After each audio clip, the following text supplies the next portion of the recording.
The Fifth Wave by Rick Yancey, YA, about aliens, adventure, and relationships. I gave it a 4.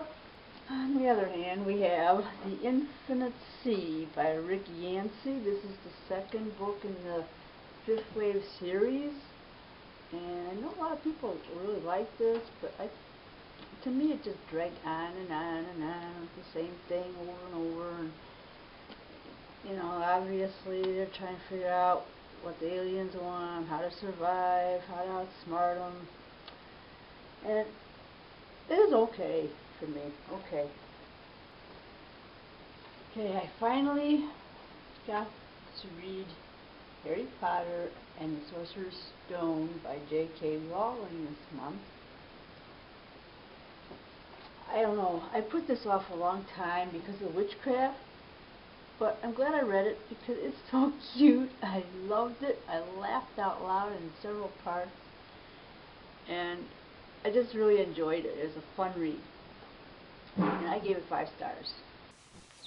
We have another Harry Potter, the second book in the series, and The Chamber of Secrets by J.K. Rowling, and I'm liking it a lot still. I'm just reading this series now, if you can believe it, but I am enjoying it very much. And this one has the flying car in it when they couldn't get through to the train. So funny. So highly recommend this series. It's very cute. We have The Music Box by T. Davis Bunn. This is a predictable, lame Christian fiction book that I really didn't care for. It's about a widow and a widower, and they're both lonely. And the widower has a girl that's in 8th grade, and the widow is a teacher, so guess what happens? It's about dealing with grief, hope for the future, not giving up. 2 stars. Red Rising. It's by Pierce Brown. My husband liked it a lot. I gave it a 3. It was okay, and I'm not going to continue with the series. The Giver by Lois Lowry was one that I saw a lot on YouTube, that it was very popular with teens who read it as teens, and I never read it, so I wanted to read it and see what I was missing. And it is good. I enjoyed it. It ended a bit abruptly, I thought, but it is about dystopian situation, a perfect society where everything is in order and everything's the same, and people are assigned their jobs, and they are assigned their spouses, so there's no divorce, but there's no color, there's no music, there's no emotions really. So, but the main character, Jonas, he is selected to be the keeper of the memories, and so he gets all these past memories of what happened before, and he finds out what he's missing, and so he's out to change it. And so it's a good book. I give it 4 stars, I think. Ready Player One. I love this book. I did a review on it. It will probably be my favorite of the month. It's by Ernest Cline. Ready Player One. Great book. Okay, it's nonfiction. God Never Blinks, 50 Lessons for Life's Little Detours by Regina Brett. She wrote a column for the Plain Dealer, and she put all her popular things into a book, her lessons that she learned over the years. She overcame a lot of difficulties, and I liked it. It's a quick read, and I most liked the contents. Lists all the 50 lessons right there, so you can easily look at that for reference. Lullaby by Amanda Hocking.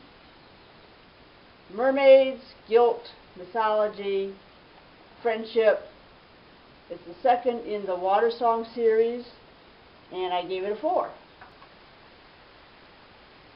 Then we have Title by Amanda Hocking. This is YA Fantasy. This is the third book in the Water Song series, and I thought it was going to be the last one, but then there's one more. So I don't know. I think I'll finish the series, but I'm not in any hurry to. I really love the cover on this book, but the book itself was kind of draggy at parts. It had a lot of research on mythology in it. They had the boyfriend-girlfriend relationships developing a little further, and there was action in it, but I liked the first book the best of the series. I think I will finish it, though, just to find out what happens.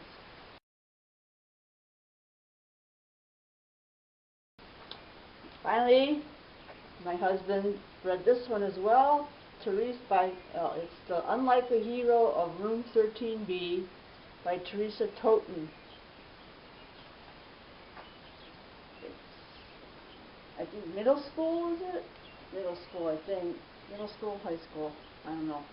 Middle school, I think. It's about a kid who has OCD, family problems, romance. My husband loved it, gave it 5 stars.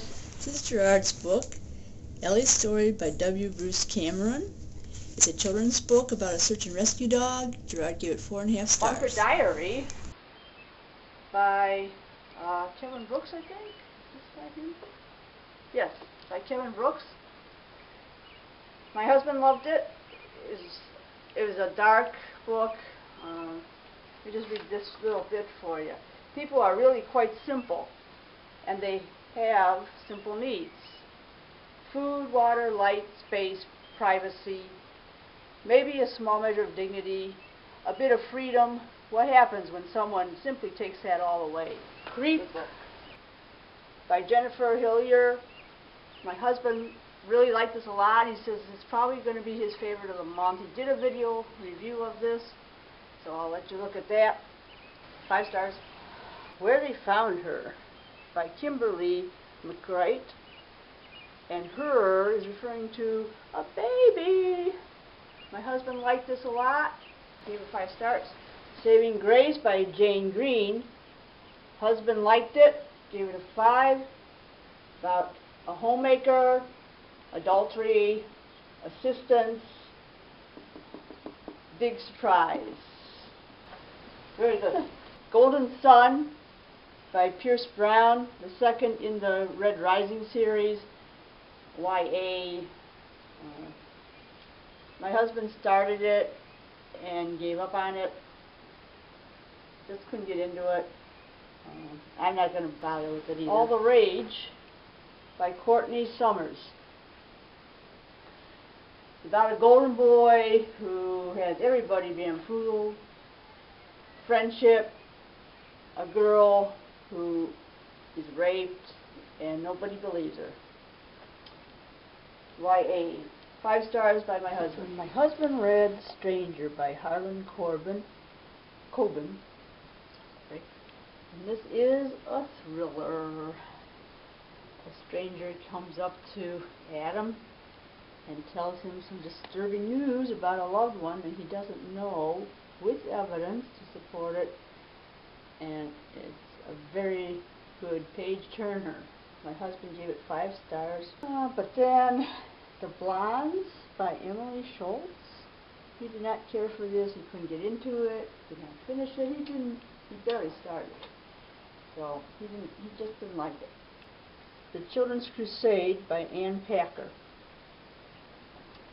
This is one that he did like. I think there's 4 adult children involved in this one, and they just have to decide what to do with the family house when their parents die. So I don't know, he thought it was good. It doesn't sound too good to me, but it's me.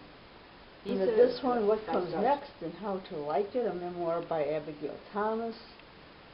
He said, it's alright. It really is just short views on stuff. And he especially liked the parts about when his dog was involved, but she has a lot of dogs. He liked that part. It's worthwhile reading. Then we have a book my husband absolutely loved, said it was fantastic, and Ember in the Ashes by Saba Tahir. He did a whole video review on this, so I won't say too much about it other than he really loved it and he recommends it to everybody. This is another one my husband read, A Deadly Wandering by Matt Richtel, not sure how to pronounce that name. It's a tale of tragedy and redemption in the age of attention. It's about a kid who gets in an accident while he's texting and the ramifications of that. And we have Seeing Home, the Ed Lucas story by Lucas and Christopher Lucas. This was one my husband read and loved. It's a nonfiction about a guy, about Lucas, Ed Lucas, who loved baseball as a kid, and he played, and then he had a tragedy accident where the ball hit him in the face and he went blind, but he still became a baseball announcer. So how does a blind guy announce a baseball game?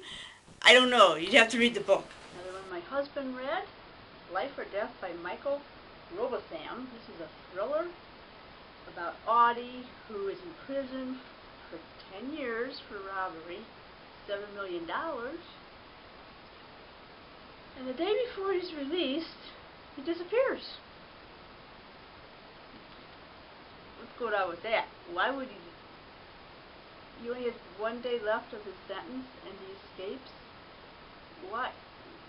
Why would he do that? I don't know. You have to read the book. George says it's fantastic and he loved it. He gave it 5++ stars. Then we have Queen of the Tearing by Erica Johansson. Ooh, I love the cover.